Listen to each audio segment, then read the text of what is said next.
Welcome, true believer readers, to another episode of Let's Read Spider-Man.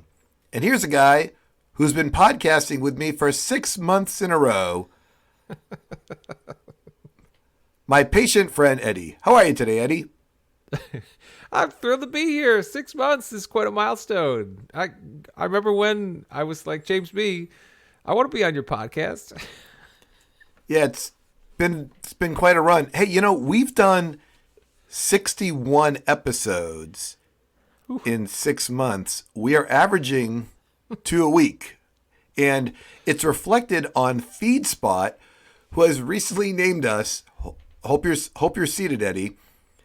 FeedSpot has named us the fifth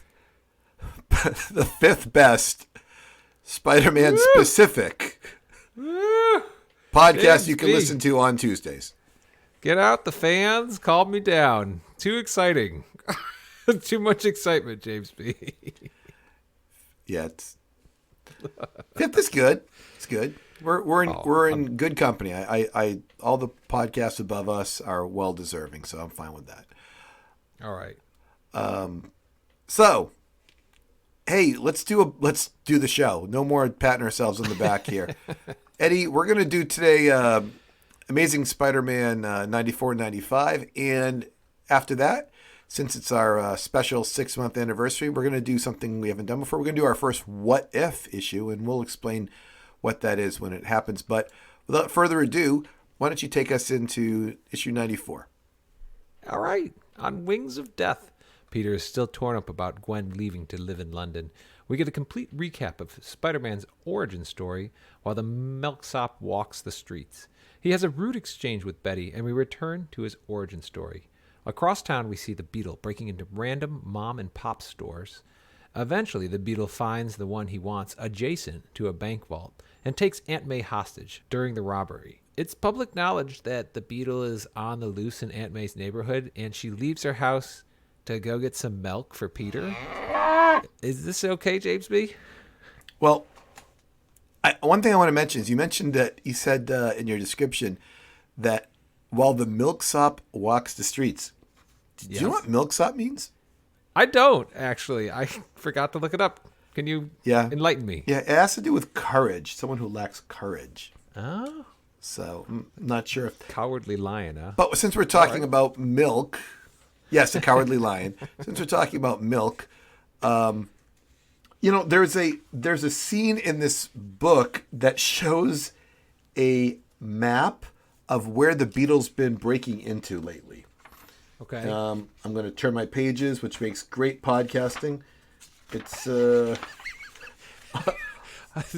all this we've learned in 6 months, everyone. It's on page 13. Okay. And actually, I'll interrupt you to tell us something about page 13. We've learned a lot of things. The reason there's no page 12, Eddie, in our Epic collection, I went and got a copy of the terrible issue 91, which I did have in the house. And page 12 and 13 in the actual comic from the 1970s has a half-page comic at the top and advertising at the bottom. Huh. So what Epic Collection did is it put them together and just said we're just gonna skip a page. They just dropped page 12 and called it 13. That's why it's like that. Oh, interesting. But on page 13 in the Epic Collection, which is also page 13 in the actual book, the scene says, why would he waste time breaking into a laundry, a bike shop, and a bakery and not even take anything? And there's a drawing that says, Beetle attacks numbered in order. And it shows that he's attacking all the places around a bank. And the next one scheduled in the order of like if you gave this to a third grader and said, which building would be attacked next in the order? It would be grocery. Yeah, that's not... Recently attacked... He attacked the candy shop recently. Do you see why it's a bad choice too, Eddie? It's kitty corner. It's kitty corner. There's no wall just abutting the bank wall in the candy store. Right. And then this is not an SAT question, is it, James? Well, kind of would be. It looks like he's going to be attacking grocery next, according to this thing. I'm sorry. This is a lot of time for an issue that's really not worth this much time. Why don't you just go ahead and wrap it up? Okay. Highly distressed, the Spidey swings into action, saving Aunt May and nearly drowning the Beetle. A flustered Aunt May has no recollection of her webhead hero, and she walks home with her loving nephew. Yeah, you could just go ahead and do the next issue. I'm all set with 94. Nothing else to say. How about you? Amazing Spider-Man 95. Spidey Fights in London. Having recently saved Aunt May from grave danger, Peter returns to staring at the ground while walking about thinking about Gwen in London. In a rare stroke of luck, Robbie decides to send him to London on the Daily Bugle's dime. That's really nice. It seems Joe Robbie is he's a hero again.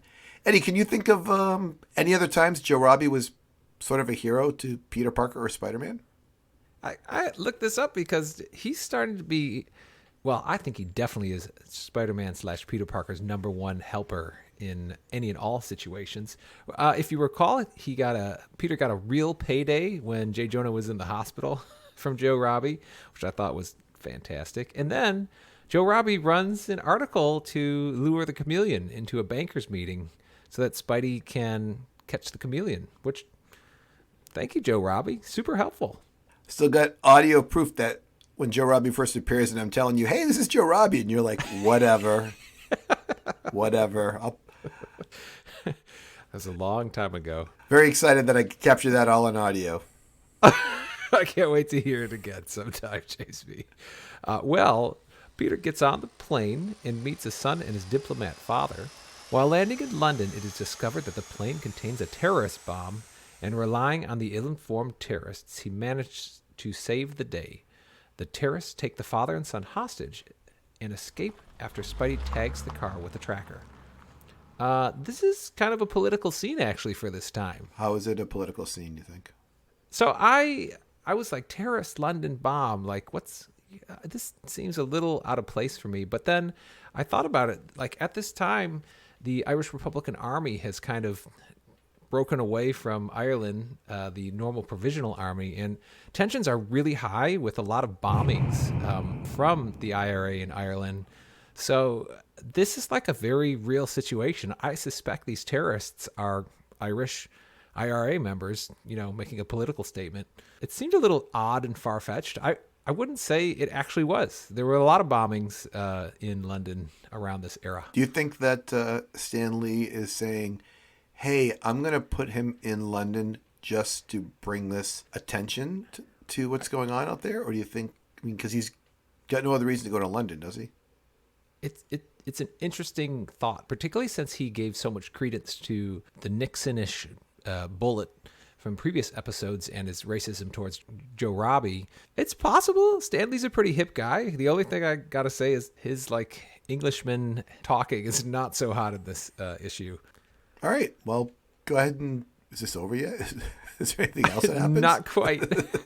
Spidey swings around town sightseeing and looks for Gwen and the terrorists. Unfortunately, Gwen sees him and faints. Spidey finds the terrorist car and with a mild threat figures out that the hostages are being held in Big Ben. He stops the ticking tower and saves the hostages, but realizes Gwen will know he's Spider-Man if she learns Peter is also in London. Gwen's uncle thinks Spidey a decent fellow, and Gwen cries missing Peter as he flies back to NYC without the encounter he was looking for. If ever there was a time Peter should take a break from being Spider-Man, this is it, right? Why, Peter? Wait, you want him to stop being Spider-Man for what reason? Stop being Spider-Man and go see Gwen. It's his big chance to reunite, but he's got to But she'll know he's Spider-Man. That's what I'm saying. If Spider-Man never appeared in London, she wouldn't know that. In fact, it would He didn't have a choice. Really, they were going to kill the delegate. And can you explain me? All right. So they tie up the delegate and his kid to the bell in Big Ben, which apparently has 4 sides because it's a big clock. Right. Yes. And if any of the sides strike 7 o'clock, it's going to blow up, right? Yes, that's what it appears. So Spider-Man has to stop the clock on all 4 sides? I don't know the inner workings of Big Ben. I do know it's balanced very carefully, actually, with pence or pennies, whatever you want to call them. So I can only assume the bomb is some sort of like sound. You know, when it hears a sound, it wasn't connected to the mechanisms of Big Ben. Okay. And that's what worked. All right. No? This issue was fine. On page 10, the guy on page 10 has a word that I was having a hard time pronouncing. It says, "Sir, I studied the Spider-Man file quite recently. I remember noting that he is a fugitive, wanted by the New York..." What's that last word, Eddie? Constabulary. I don't think I could say this word. Constabulary.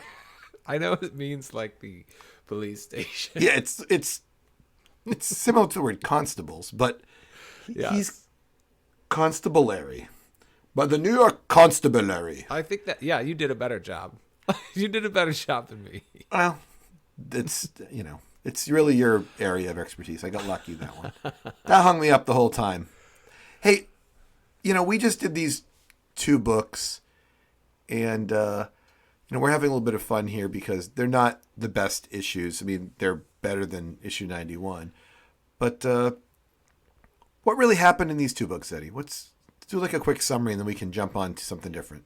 Well, I mean, I think it was important to see a recap of Spidey's origin story for everybody in 95.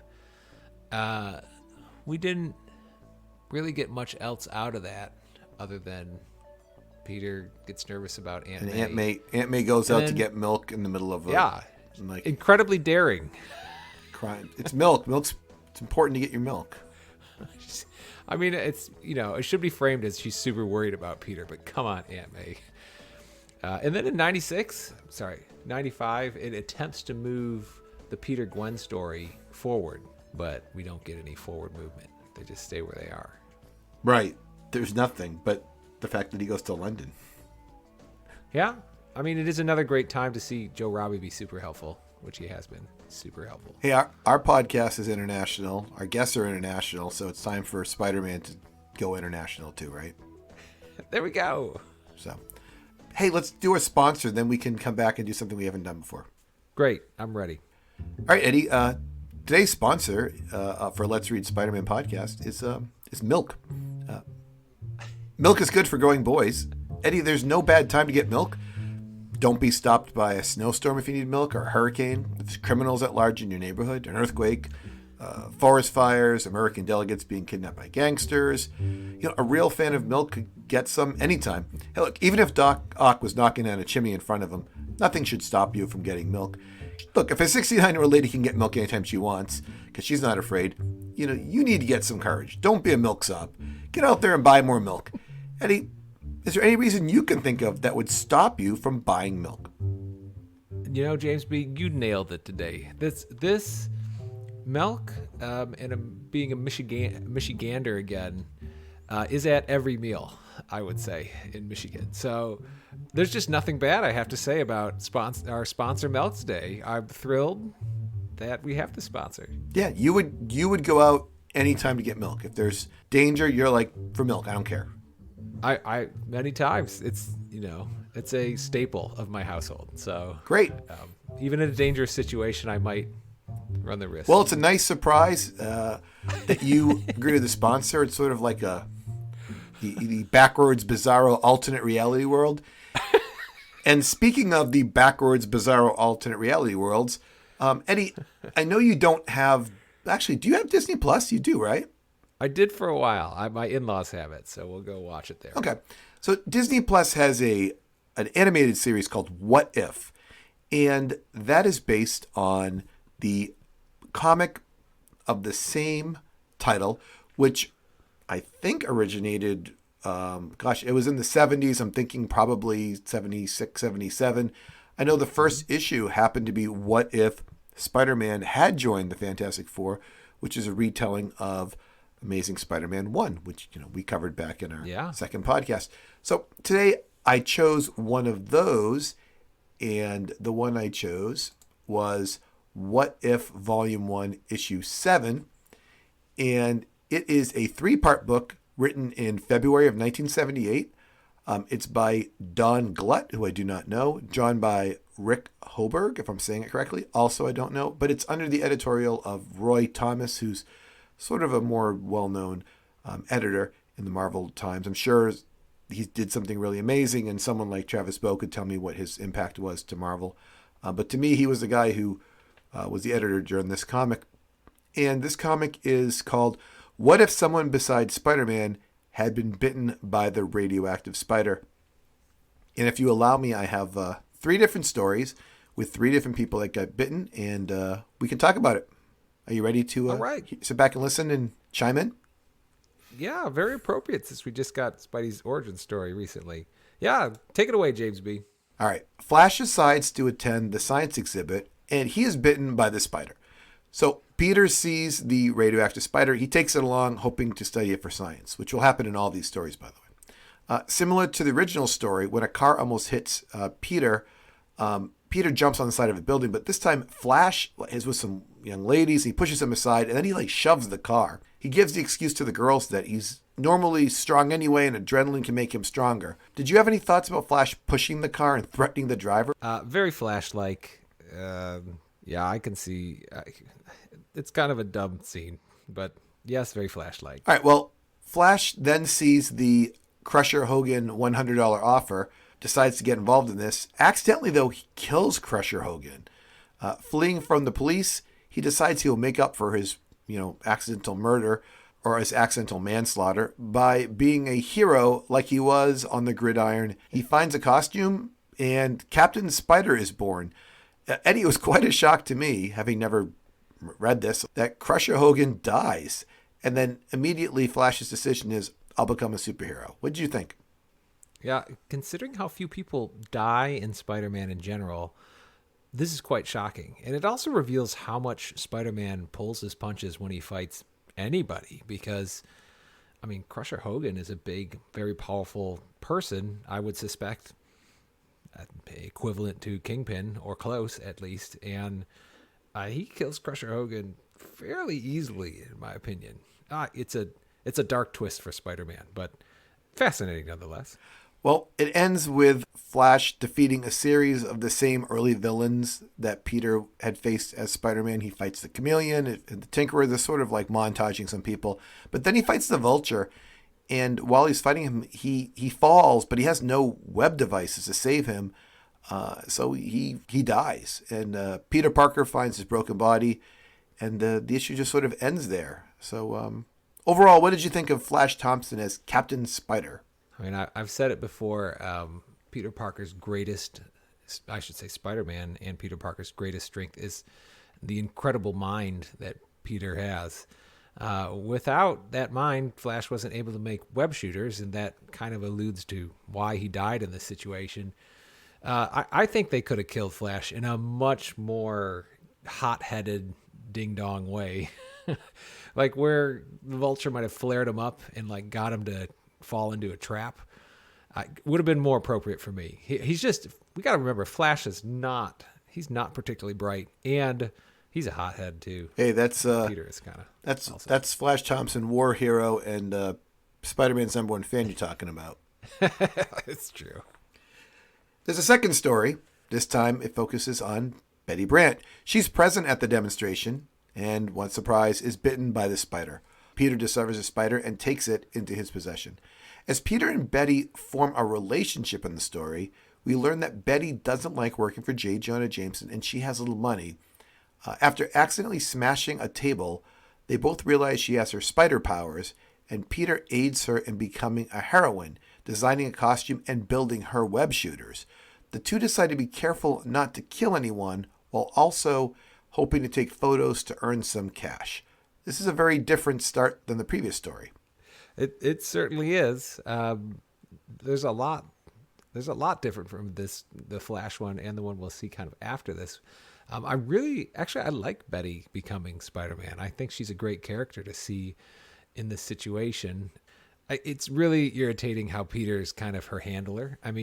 We do get Peter's mind to a certain extent because he designs the web shooters. But then, it's just cut Betty loose and let her do her thing. Betty fights crime, but she continually refuses to use her spider strength in battle. Similar to the original story, a criminal is escaping with the payroll while Spider-Girl is out of web fluid. She refuses to use her strength to stop him because she's afraid, and she later finds out that this person she has let escape kills Ben Parker. Once again at the old Acme warehouse, she punches the criminal in a rage. The blow proves to be nearly fatal. She's unable to cope with the fact that she nearly took someone's life, so she gives up on the life of a crime fighter and goes back to living an ordinary life. Her costume is in a trash can alley, very reminiscent as an homage to Amazing Spider-Man 50, Spider-Man No More. And I just want to say the costume that she's wearing, because I don't think a lot of our listeners are going to check this out. She has Spider-Man gloves. She has Spider-Man-like socks. And she has the mask. She has like webbing under her arms, but you can see she has bare arms. She has bare legs. It's kind of like she's wearing a one-piece blue bikini with Spider-Man gloves, Spider-Man shoes, and a Spider-Man mask. It's kind of disturbing to me. It's atrocious for so many reasons. I mean, she does say this. There's a funny line in here where she goes, as she's designing the costume, she goes, "Imagine Peter coming up with a name like Spider Lady. You'd think I was middle-aged or something." So that's why, she wants to make sure that she appears young, and she goes for a very risque costume. But it is terrible. Yeah, it's not good. It's a terrible costume. And the only thing that makes it worse, it also has the Spider-Man like eyes that you can see. When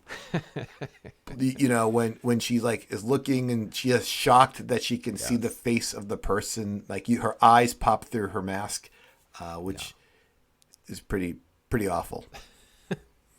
Yes, the pupils are bursting through to look at the criminal who killed Uncle Ben, just like an Amazing Fantasy 50. I also don't believe Luke C.J. Smith enjoys that either. This is a pretty unpopular scene. That being said, do we agree this was a better story? I liked it better. Yes. Even with the bad costume and the fact that Peter's sort of mansplaining her whole existence, it's still a better story. Flash was, it's far more interesting to think about Betty being Spider-Man. I like the fact she quits. I like the fact that she quits and Peter turns back and looks at the costume inside the trash can. Because we know, no matter what Peter says, always being like, "Oh, I don't want to be Spider-Man." We have had plenty of evidence that proves that there is no way he wants to actually give up being Spider-Man. He loves the job way too much.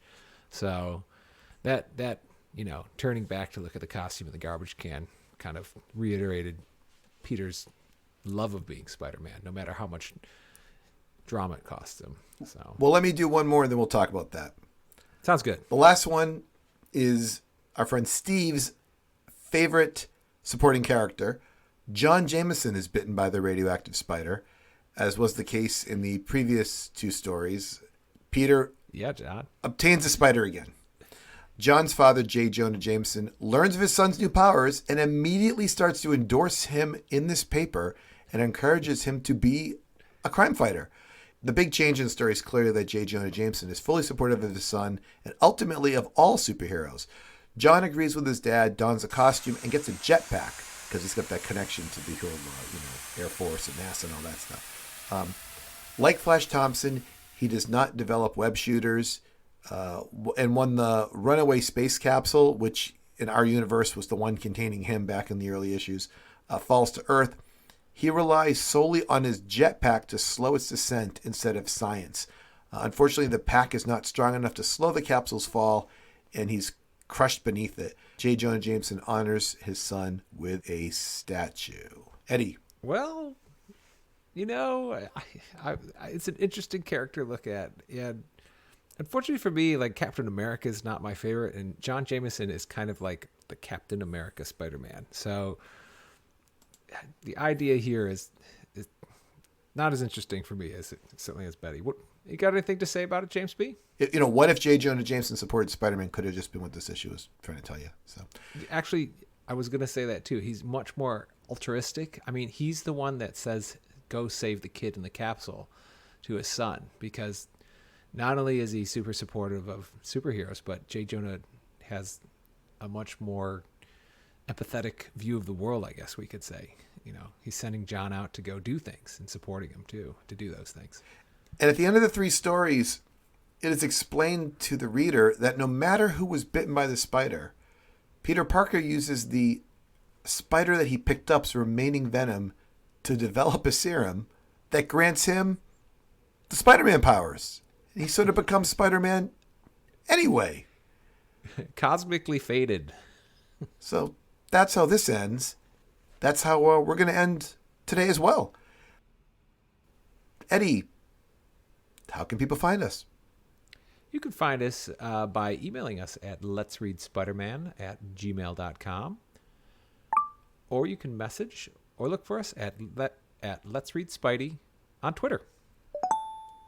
Awesome. And this is James B., joined by Eddie.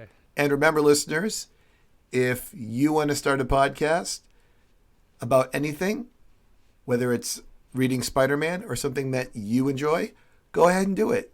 You never know if people will listen, and even if they don't, you'll still have fun doing it. Goodbye. Goodbye.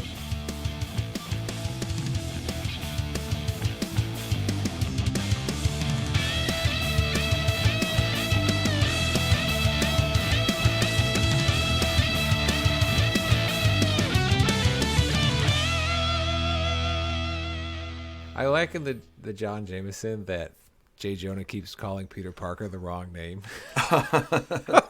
Super Parker. You get some good pics of my super sudden action. Pinker, you brought your camera, didn't you?